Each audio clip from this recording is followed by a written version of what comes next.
Good morning, dear students and friends. Back video में आपने पढ़ा टेंस का इंट्रोडक्शन, टेंस के बारे में। आज मैं आपको कुछ बेसिक चीजें बताना चाहूंगा जो सभी क्लास के बच्चों के लिए और सभी लोगों के लिए इम्पोर्टेंट हैं, जैसे कि ग्रामर क्या है, इंग्लिश क्या है, स्पोकन इंग्लिश क्या है और भी उससे रिलेटेड चीजें। तो सबसे पहले हमारा क्वेश्चन होता है व्हाट इज इंग्लिश, अंग्रेजी क्या है। अगर कोई आपसे पूछ ले what you know about English, what is English, तो आप उसे क्या आंसर देंगे, कैसे बताएंगे? Before that, before you give any answer you need to know about this thing what I am going to tell you. Just get here, English जो है it is a language, ये एक लैंग्वेज है, ठीक है। लेकिन ये कौन सी लैंग्वेज है, किस देश की लैंग्वेज है और इससे और क्या क्या कंसर्न है, क्या क्या जुड़ा हुआ है, वो हम देखेंगे।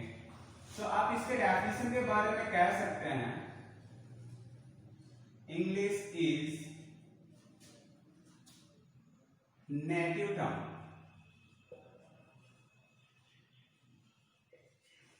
ऑफ इंग्लैंड,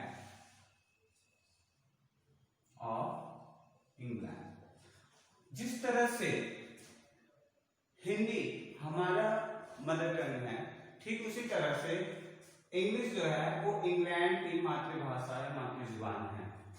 इसे हमने एक नाम दिया है, इट्स WWL। WWL का पूरा नाम होता है world wide language. World means आप जानते ही हैं संसार या विश्व, वाइड मीन्स फैला हुआ या विस्तृत, and you know better about that also, language means भाषा। तो विश्व विस्तृत भाषा WWL वर्ल्ड वाइड लैंग्वेज, विश्व विस्तृत भाषा। ये विश्व भर में फैली हुई भाषा है, इसलिए इसको वर्ल्ड वाइड लैंग्वेज कहते हैं। अब कोई चीजें वर्ल्ड वाइड जब हो जाती हैं तो उसे हम और क्या नाम देते हैं? जैसे आपने सुना होगा international player, international person, international businessman. जब हम अपने राष्ट्र से छोड़ के और राष्ट्रों से भी संबंध रखते हुए अपना कार्य करते हैं तो वहां पे उसके साथ एक लेबल लगता है और वो होता है इंटरनेशनल, इंटरनेशनल मार्केट, बहुत सारी चीजें हैं। ठीक वैसे ही यहाँ जो ये वर्ल्ड वाइड लैंग्वेज है, इसीलिए इसको इंटरनेशनल लैंग्वेज का दर्जा दिया गया है, ये इंटरनेशनल लैंग्वेज भी कहेंगे। तो आप कह सकते हैं it is an international language. It is an international language, ये एक इंटरनेशनल लैंग्वेज है। इसे हम it's an abroad language,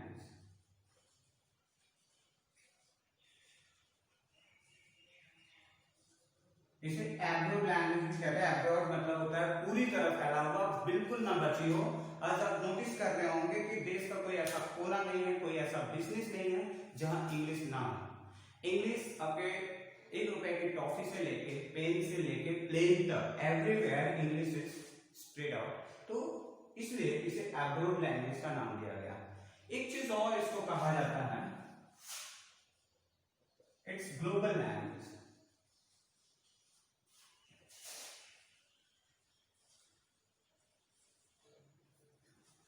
you know about globe, globe के बारे में आप सुने होंगे, दुनिया से जुड़ी हुई जानकारी जिसमें हमें मिलती है।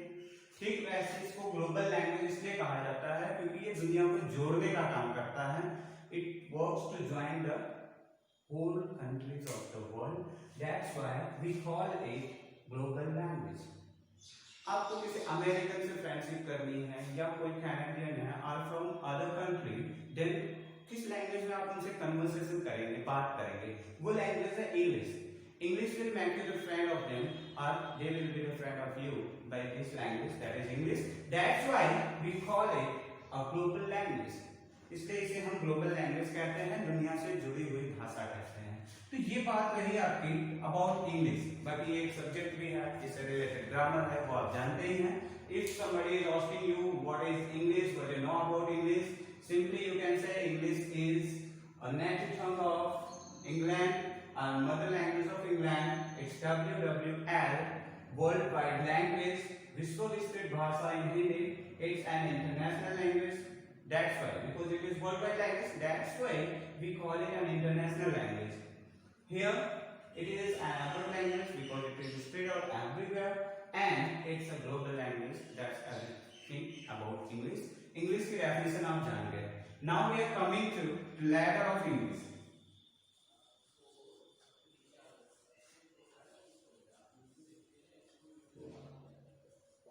Suppose you want to learn English, you want to read English, you want to study English.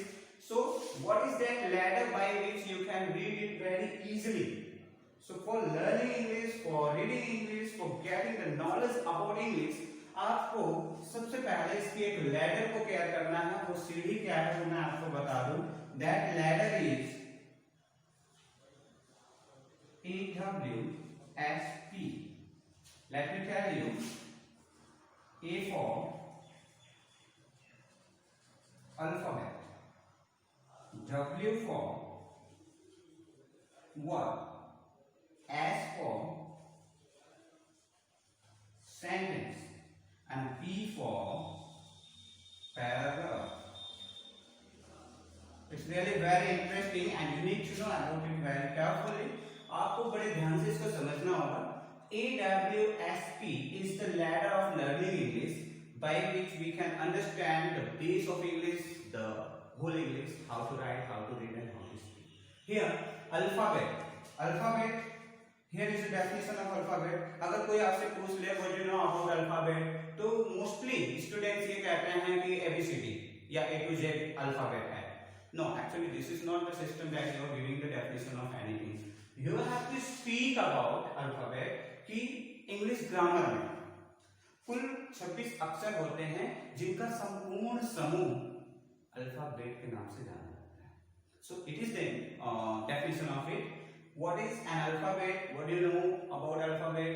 You can use in English grammar. There are 26 letters which whole group is known by the name of an alphabet.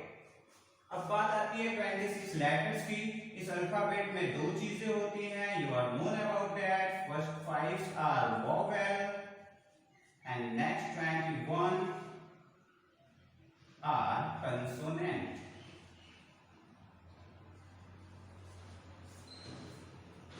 Vowel and consonants के बारे में आपको articles पढ़ना होगा. जब तो इसके uses आपको समझ में आएंगे वो आपको आगे बताए जाएंगे. वोवेल कंसोनेंट जो है, वोवेल 5 है, ए ई आई ओ यू, और इन 5 को छोड़कर जो भी और बचे हैं वो कंसोनेंट हैं. वो क्या है आपको पता ही होगा. B C D F G H J K L M N P Q R S T V W X Y Z. ये 21 जो है वो आपके कंसोनेंट हैं and the rest 5 A E I O U is vowel. Now जब हम इसे study कर लेते हैं, इसके बारे में डीप स्टडी करेंगे, दैट विल टेक टाइम, उसके लिए और ब्रॉड चलेंगे. उसके बाद हम आते हैं नेक्स्ट पे और वो है word. Now what is word? जब हम अल्फाबेट पढ़ लिए, 26 लेटर्स जान गए, तो we come to the word. और वो वर्ड जो है ग्रुप ऑफ लेटर हैं. Group of letter is called word.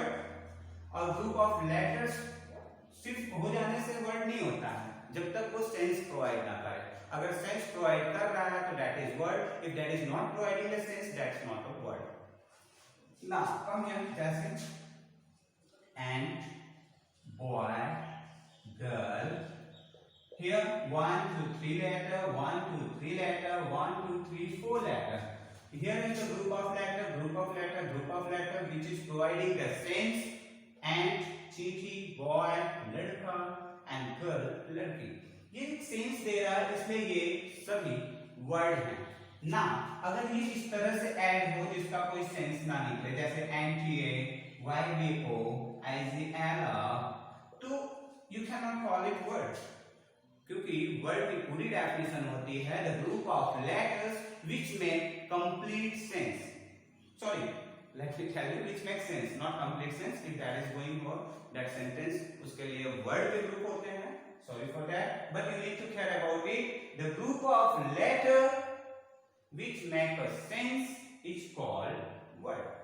तो आपने दो चीजें पढ़ा अभी, alphabet A to Z that is 26, 5 vowels, next consonant 21, उसके बाद वर्ड की डेफिनेशन आपने पढ़ा, वर्ड कैसे बनते हैं वो आपने स्टडी कर लिया। Now we are coming to the next thing what I told you right now by mistake. तो उसके लिए मैं आपको बता दूं कि अब सेंटेंस क्या आ जाते हैं। हम सेंटेंस के बारे में आपने पहले भी पढ़ा था, फिर भी आप स्टडी कर लें कि जिस तरह से ग्रुप ऑफ लेटर वर्ड होते हैं और सेंस प्रोवाइड करते हैं, ठीक उसी तरह से ग्रुप ऑफ वर्ड्स होते हैं जो सिर्फ सेंस नहीं कंप्लीट सेंस प्रोवाइड करते हैं, और कंप्लीट सेंस जब प्रोवाइड करेंगे तो वो हो जाएगा सेंटेंस। तो यहाँ पे जो कंप्लीट सेंस प्रोवाइड करते हैं ग्रुप ऑफ वर्ड वो होते हैं सेंटेंस। तो you can say the group of words which make a complete sense is called sentence. So उसके लिए आप यहाँ पे सिंपली देख लेंगे, जैसे Ram reads English, I'm singing,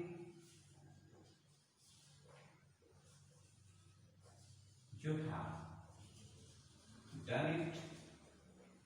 These all are the sentences. These all are the sentences.